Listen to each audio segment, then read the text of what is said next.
ওয়ালাইকুম রহমতুল্লাহ। সুপ্রিয় শিক্ষার্থীবৃন্দ, আশা করি তোমরা সবাই ভালো আছো। এই ভিডিওটা তৈরি করছি অষ্টম শ্রেণীর শিক্ষার্থীদের জন্য। 2024 সালের অষ্টম শ্রেণীর ষান্মাসিক মূল্যায়নের ইসলাম শিক্ষা বিষয়ের পরীক্ষাটা হবে 10 জুলাই। তো অষ্টম শ্রেণীর অর্ধবার্ষিক পরীক্ষার সিলেবাস অনুযায়ী তোমাদের ইসলাম শিক্ষা বিষয়ের সিলেবাসটা হচ্ছে 1 থেকে 72 পৃষ্ঠা পর্যন্ত, অর্থাৎ প্রথম 2টা অধ্যায় বা প্রথম 2টা শিখন অভিজ্ঞতা। তো সরকার থেকে তোমাদের যদি কোনো অ্যাসাইনমেন্ট বা প্রশ্ন দেওয়া না হয়, তাহলে তোমাদের এই মূল্যায়নগুলো কীভাবে হবে, অর্থাৎ এই প্রথম 2টা অধ্যায় থেকে তোমাদের কোন কোন বিষয়গুলো পড়তে হবে, কোন কোন একক কাজ, জোড়ায় কাজ, দলগত কাজ করতে হবে, কোন কোন ছকগুলো পূরণ করতে হবে, তা নিয়ে আজকের ভিডিওতে আমরা আলোচনা করব। তো ভিডিওটা দেখো, আশা করি তোমরা উপকৃত হবে। তো তোমরা যারা এখনও অন্যান্য বিষয়ের ভিডিওগুলো দেখোনি, তারা আমাদের চ্যানেলের প্লেলিস্ট অপশন থেকে ঘুরে আসতে পারো। সেখানে তোমরা অষ্টম শ্রেণীর বাংলা, ইংরেজি, গণিত, বিজ্ঞান, ডিজিটাল প্রযুক্তি, স্বাস্থ্য সুরক্ষা, জীবন ও জীবিকা, ইসলাম শিক্ষা, শিল্প ও সংস্কৃতি এবং ইতিহাস ও সামাজিক বিজ্ঞান, প্রত্যেকটা বিষয়ের জন্যই আলাদা আলাদা করে প্লে লিস্ট পেয়ে যাচ্ছ। তো সেখান থেকে তোমাদের যে যে বিষয়ের ভিডিও দরকার খুব সহজেই তোমরা দেখে নিতে পারবে। প্রথমে তোমাদের সূচিপত্র দেখে নেওয়া যাক। অধ্যায় 1-এ রয়েছে আকাইদ, আল্লাহর পরিচয়, রাসূলগণের প্রতি ঈমান, খতমে নবুয়াত, ঈসা আলাইসাল্লাম ও ইমাম মাহদী আলাইসাল্লামের আগমন, আখিরাতের প্রতি ঈমান, কিয়ামত, তাকদীরের প্রতি ঈমান, শাফাআত এবং শিরক। অধ্যায় 2-এ রয়েছে ইবাদত, যার অন্তর্গত হচ্ছে সালাত, সাওম, জাকাত, হজ। ঠিক আছে, এই বিষয়গুলো সম্পর্কে তোমাদের জানতে হবে ষান্মাসিক মূল্যায়নের জন্য। তো প্রথম যে কাজটা আছে, তোমাদের বইয়ের প্রথম পৃষ্ঠাতে কাজটা আছে যে আকাইদ সম্পর্কে তোমরা কী কী জানো। সো আকাইদ কী, আকাদের পরিচয় কী, এই বিষয় সম্পর্কে তোমাদের কিন্তু প্রশ্ন আসতে পারে পরীক্ষায়। তারপর আল্লাহর পরিচয় সম্পর্কে তোমরা জানবে, এখান থেকে হচ্ছে তোমাদের প্রশ্ন করতে পারে যে আল্লাহর পরিচয় ব্যাখ্যা করো, আল্লাহর পরিচয় সম্পর্কে যা জানো লেখো। তারপর দ্বিতীয় পৃষ্ঠা একটা জোড়াই কাজ আছে, আল্লাহু তাওয়াবুন, মহান আল্লাহর এই নামের শিক্ষা তোমার বা তোমাদের কর্মে বাস্তবায়নে কী কী করতে পারো তার একটি তালিকা তৈরি করো। তো শিক্ষার্থীরা, তোমাদের এই যে ইসলাম শিক্ষা বইয়ে যতগুলো একক কাজ, জোড়াই কাজ বা ছক আছে, যত ধরনের সমস্যা আছে তার সমাধান কিন্তু আমরা ইতিমধ্যে দিয়ে দিয়েছি। তোমরা হচ্ছে এই ভিডিওর পিন কমেন্টে প্লেলিস্ট লিঙ্ক পেয়ে যাবে, বা আমাদের চ্যানেলের প্লেলিস্ট অপশনে গেলে সেখান থেকে কিন্তু তোমরা সবগুলো ভিডিও দেখে নিতে পারবে। তারপর আরেকটা জোড়াই কাজ আছে, দেখো, মহান আল্লাহর পরিচয় তথা আসমাউল হুসনা জানার মাধ্যমে আল্লাহ সম্পর্কে তোমার নতুন যে যে বিশ্বাস তৈরি হলো। একটা লিখে দেওয়া আছে, যেমন আমরা যদি আন্তরিকভাবে অনুতপ্ত হয়ে আল্লাহর কাছে ক্ষমা চাই, আল্লাহ আমাদের গুনাহ মাফ করে দেবেন। বাকিগুলো হচ্ছে তোমাদের লিখতে হবে। এই কাজটা আছে তোমাদের বইয়ের 5 পৃষ্ঠায়। তারপর একটা প্রতিফলন ডায়েরি লিখতে হবে, যে মহান আল্লাহ সম্পর্কে বর্ণিত বিশ্বাসের ফলে আমার চরিত্রে যেসব গুণের প্রতিফলন ও চর্চা অব্যাহত রাখবো, এই প্রতিফলন ডায়েরিটা তোমরা লিখবে। এরপর আছে কি, যেসব বিশ্বাস ও কাজের মাধ্যমে রাসূলগণের প্রতি আমার ইমান ধীর করব, এই শিরোনামের আলোকে হচ্ছে তোমরা এই ছকটা পূরণ করবে এবং সেটা প্রতিফলন ডায়েরিতে হচ্ছে লিখবে। ঠিক আছে, এই কাজটা আছে তোমাদের বইয়ের 10 নম্বর পৃষ্ঠায়। এরপর খতমে নবুয়ত সম্পর্কে পড়বে। একটা জোড়ায় কাজ বা দলগত কাজ আছে যেটা তোমাদের উপস্থাপন করতে হবে, যে মহানবী হজরত মুহাম্মদ সাল্লাল্লাহু সাল্লাম আল্লাহ তাআলার পক্ষ থেকে প্রেরিত সর্বশেষ নবী, এই শিরোনামের আলোকে হচ্ছে তোমরা আলোচনা করে আল কুরআন ও হাদিসের বাণীসমূহ ছোট ছোট কাগজে অর্থসহ লিখবে। এই কাজটা আছে তোমাদের বইয়ের 13 নম্বর পৃষ্ঠায়। তারপর আখিরাতের প্রতি ঈমান, এই বিষয়টা তোমরা পড়বে এবং এর আলোকে একটা কাজ আছে 15 নম্বর পৃষ্ঠায়, যে কিয়ামত দিবসের তাৎপর্য এবং আমার বিশ্বাস।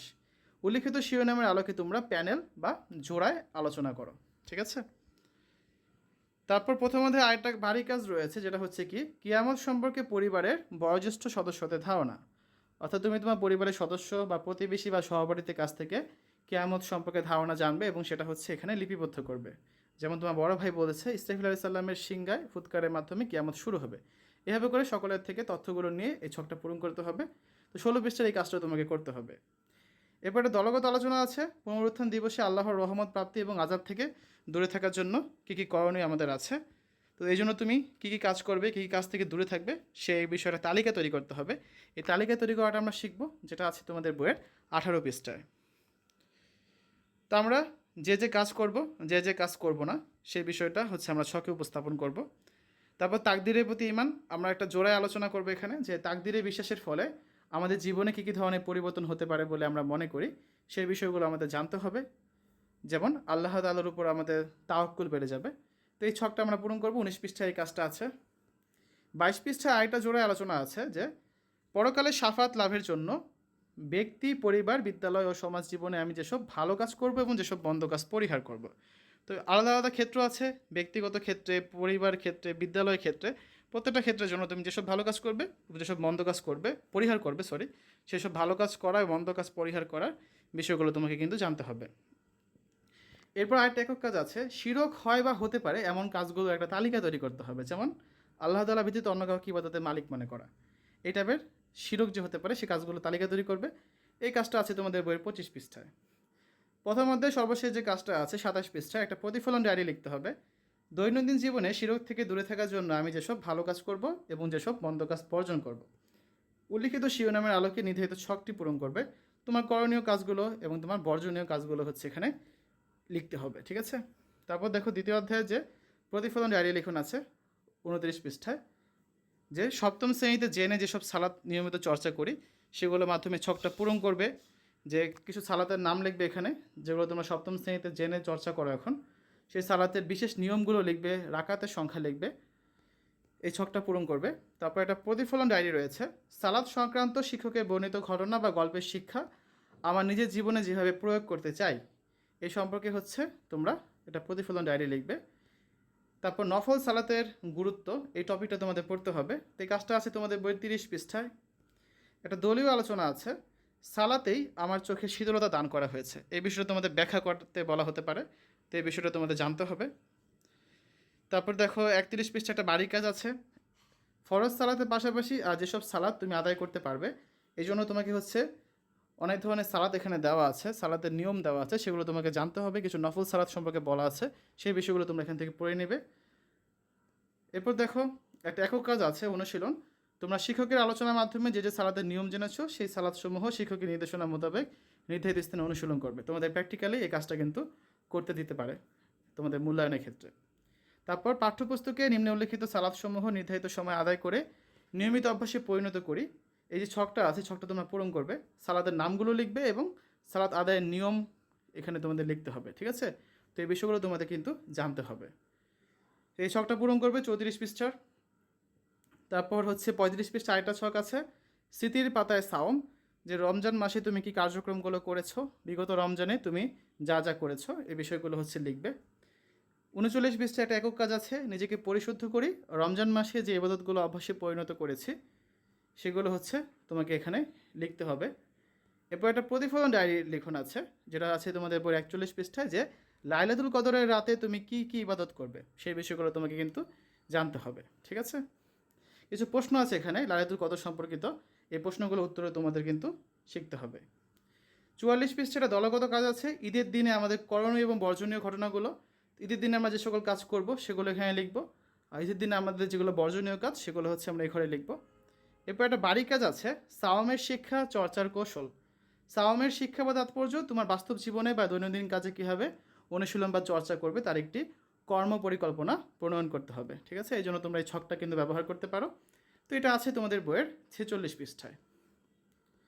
এরপর জাকাত সম্পর্কে পড়বে, জাকাত সম্পর্কে একটা বাড়ি কাজ দেওয়া আছে, যে তুমি জাকাত সংক্রান্ত যে ইসলামিক ঘটনা বা গল্প শুনেছো তা পরিবারের বয়োজ্যেষ্ঠ বা সদস্য সহপাঠীর সাথে অভিজ্ঞতা বিনিময় করো, ঘটনা বা গল্পটি সংক্রান্ত তার মতামত লিখে আনবে।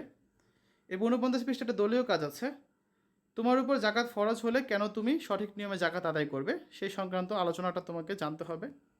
আরেকটা দলগত কাজ আছে 50 পৃষ্ঠায়, যে জাকাত প্রদান করলে আল্লাহ তাআলা জাকাত প্রদানকারী সম্পদ বরকত দান করেন, এই বিষয়টা ব্যাখ্যা করতে হবে তোমাকে। 52 পৃষ্ঠায় আরেকটা দলগত কাজ আছে, প্রত্যেক সামর্থ্যবান মুসলিমের উচিত সঠিক নিয়মে জাকাত প্রদান করা, কেন এই বিষয়টাও কিন্তু তোমাকে পরীক্ষা উপস্থাপন করতে বলা হতে পারে। তারপর একটা উদাহরণ দেওয়া আছে জাকাতের নিসাব কীভাবে হিসাব করতে হবে, সেই উদাহরণটা তোমরা শিখবে এবং সেই অনুযায়ী এখানে তোমাদের একটা জোড়াই বা দলীয় কাজ দেওয়া আছে, যে করিম সাহেবের 3 তোলা স্বর্ণ 20 তোলা রূপা এবং 4 লাখ টাকা ব্যাংকে গচ্ছিত রয়েছে, তোমরা শিক্ষকের নির্দেশনা মোতাবেক জোড়াই বা দলে আলোচনা করে করিম সাহেবের জাকাতের যে নিসাব পরিমাণ সেটা নির্ণয় করবে, ঠিক আছে। এই জন্য তোমরা এই উদাহরণটা দেখে নিতে পারো। এরপর একটা একক কাজ বা জোড়াই কাজ আছে, যে শিক্ষকের আজকে আলোচনার আলোকে শিক্ষার্থীরা হজের তাৎপর্য খাতায় লিখবে, অর্থাৎ তোমাদের হজের তাৎপর্য বা হজের গুরুত্ব এই বিষয়টা কিন্তু শিখতে হবে।